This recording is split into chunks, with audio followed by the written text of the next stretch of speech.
بسم الله الرحمن الرحيم waxaan rabaa inaan ummadda Soomaaliyeed la qaybsado guulaha isdaba jooga ee soo gaaray ciidanka xoogga dalka Soomaaliyeed sida ogtihiin muddooyinkii ugu dambeeyay laga soo bilaabo aakhirtaanka sanadkii 2018 ciidanka xoogga dalka Soomaaliyeed wuxuu ku jiray isku diyaarin badan iyo abaabulo badan iyo dagaalo badan oo ka wada socda dhammaan qaybaha xoog dalka Soomaaliyeed ama gobolada dalka oo dhan noqdo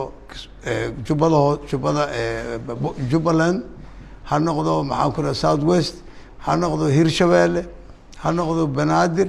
ha noqdo maxaan ku rahaa qaybta 12aad ama ha noqdo sector ka 54aad ciidanka marka abaabul aad iyo aad badan ku jiray dagaalo fara badan oo kala duwan oo kala noocna lagu sameeyay dhammaantoodna guul baa laga gaaray ujeedadii laga lahaa baa 100% wax dhici kara fulinay waana sii soconaa ma soo socono horaan u sii soconaa waan dhameystiraynaa insha Allah waxaan rabnaa sanadkan 2019 inuu noqdo sanadkii ay ka baxayeen gacanta nabadiidka dalka Soomaaliyeed waxaan rabaa inaan ummadda Soomaaliyeed aan uga farxiyo oo u sheego awood badan buu leeyahay ciidanka xoogga dalka Soomaaliyeed oo aad iyo aad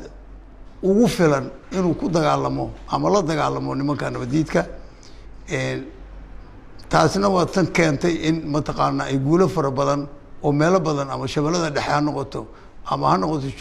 jubbada hoose ha noqoto ama ha noqoto Baay Bakool ay guulo fara badan aan ka keeno waxaan markaa rabaa inaan iraahdo laba qodob waa sii wadaynaa arrintaas waana ku dhiiranaynaa waana ku geesibnaqday askarteeda ayagoo awalba hore gees u ahaa waxaa ku niyad jabay markasta al-shabaab wiilasha yararka ee marin lahaa habaabiyeyna waxaan rabaa inaan iraahdo war meel khaldan ha ku dhimanina hooyaa ku dhashay oo shalay mashaxaradaysay aabbaa ku dhalay oo ku faanayay wiil baan dhalay qiimo ay kugu tala galeen oo kugu tababareen oo kugu tababareen ma ahayn inaad macno darro ku dhimato inaad macno darro ku dhimatana nasiib darro weey inaad ku dhimato adoo ka soo horjeeda ummadaada horumarkeedii dalkaaga nabadgelyadiisii adigoo ka soo horjeeda inaad ku dhimato waa nasiib darro wax qiimaha oo aad ku dhimatay ma laha marka waxaan leeyahay nimankaas al-shabaab wiilasha yar amar habaabiseen ka daaya hadday dhab idinka tahay nimankiina hogaamiyow dagaalka soo gala nimanka madaxda al-shabaab oo dagaalka imaada wiilasha yarkaa ku leynina meel khalada hadday idinka dhab tahay oo rabtaan inaad dagaalantaan idinka imaada madaxdiina imaada dagaalka soo gala frontiga keena ama wiilashiina keena ama keena mataqaana xaasaskiina caruurteeda keena soo aad aragtaan dagaalku soo xun yahay meel xun baad ku hogaaminaysaan ummadda Soomaaliyeed waxaan idinka codsanaynaa inaad ka waantoodaan oo ka daysaan ummadda Soomaaliyeed dhibaatada aad ku haysaan iyo dib u dhaca aad u diidaysaan in dalka nabad helo inuu horumar helo aad ka hortaagantiin waxaad hortaagantahay waa dantaadii waxaad hortaagantahay waa walaalka waxaad hortaagantahay waa hooyada danteedii waxaad hortaagantahay waa aabbaha horumarkiisii ma hortaagnin nin kale family adigu aad ka dhalatay horumarka ay helaayeen waxaad hortaagantahay nimankaas waxaan kula talinayaa inaad ka waantoobaan oo ka doontaan hadaad shaqa doon tahay meel loo maray leedahay shaqadu laakiin inaad hortaagto ummadda Soomaaliyeed horumarkeeda oo waliba ku faanto maalka shacab masaakiina baawur qarax inta ka soo bixisay aad ku leyso ay ku amaan ku tahay waxaan ku leeyahay waa nasiib darro ummadda Soomaaliyeed way ku khasaartay hawartii iyo aabihii ku dhalan way ku khasaar adiguna waa khasaartay aad baa u khasaartay mana ku guuleysanayso waa xaqiiqa noon badan oo dagaalada way arag ku ah baa waxa li bal warama dagaal waxa uu liita wali ninka gala mid uusan ku guuleysanayn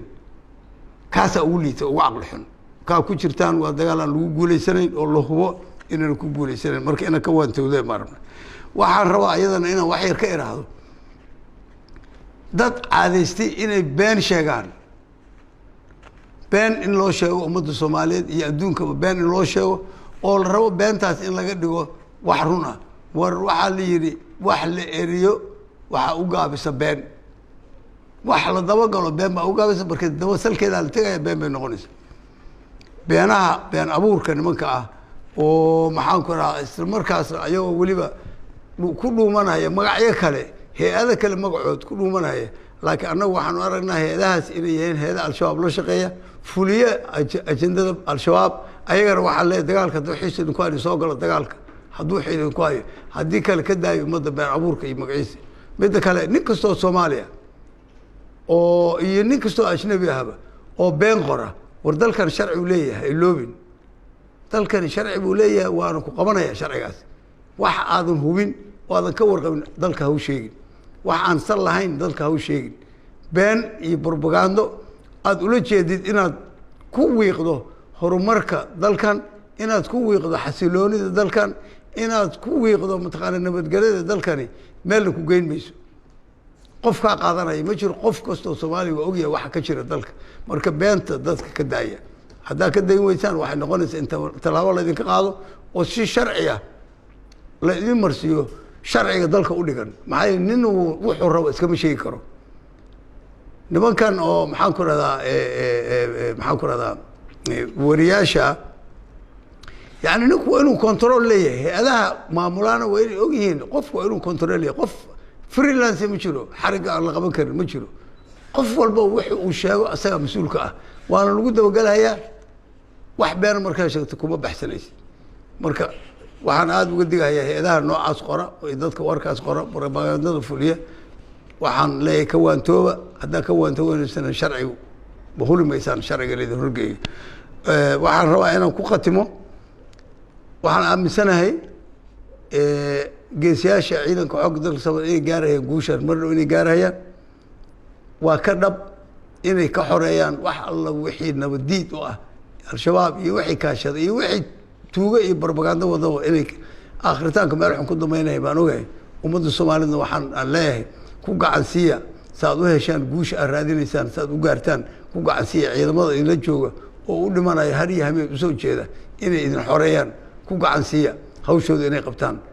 aad iyo aad baa umahadsantihiin waxaan leeyahay Soomaaliya ha noolaato waxaan leeyahay xoog dalka Soomaaliya ha noolaado arrintaasi waxay dawladda Allah waxaan ka sheegay waa beenta abuurka saldhigga u ah ee propagandada al-shabaab loo fulinayo maqaasimada xoog dalka Soomaaliyeed ama kuwa gaashaaniga ha noqdo ama kuwa qaybaha ha noqdo ama meel kasta ilaa hadda lama hayo taariikh hal qori oo laga qaatay marka warkaas waa war been abuura oo san lahayn cid alla cid u baahan oo wariye dhab oo lilaahi qabtana diyaar baa una inaan tusno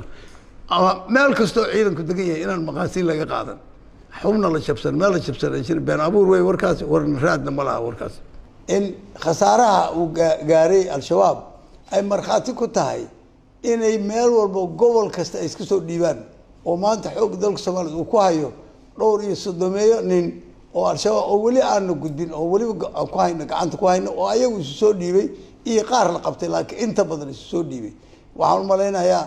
talooyinkayga hore ay qaateen qoliyaha soo dhiibay markay waxay arkeen inay warda khaldan ay ku taagan yihiin